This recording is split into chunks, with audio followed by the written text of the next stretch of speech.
If you said to me, well, I'm really going to work hard to stop smoking, but, I've been a smoker my whole life, and I am a smoker, I know your days are numbered. You're going to be back smoking cigarettes again, because we all act consistent with who we believe we are.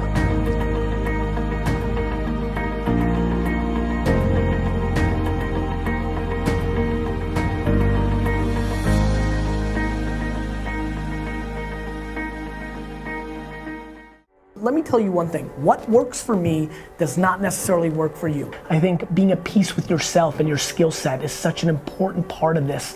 Too many people try to be like me because it's sizzly and it's sexy and people want to be charismatic and on stage. So many of you do so many things better than I do. You can look at like how people roll and like it's great to admire and things of that nature, but it's so damn important to stick to like your DNA. Try to get to a place where you understand yourself and understand what your strengths are. You've got to find your self-awareness. All your shortcomings are there for a reason. They're there to also allow you to be great. Deep in your brain, deep in your heart, you actually accept all those shortcomings is the second your life goes on the offense. I worry that people don't tap into their strengths.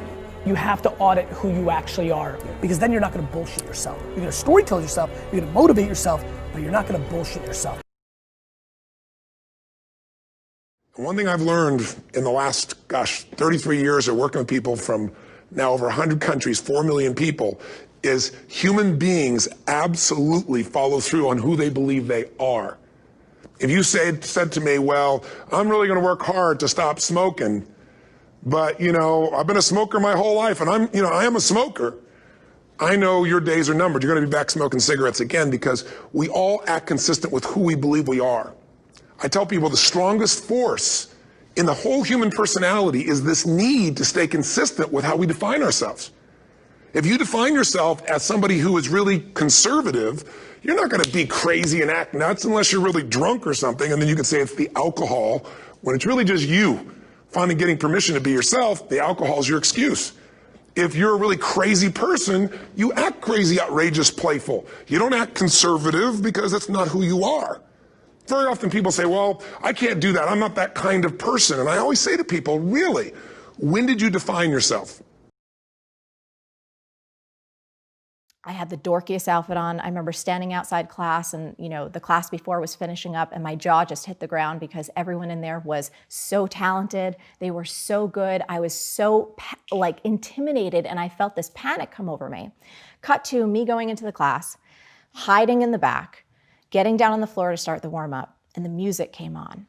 About 7 seconds in, I started sobbing uncontrollably. I had no idea what was wrong, what was going on. I was so thankful that the music was so loud and I had long hair that I could cover my face.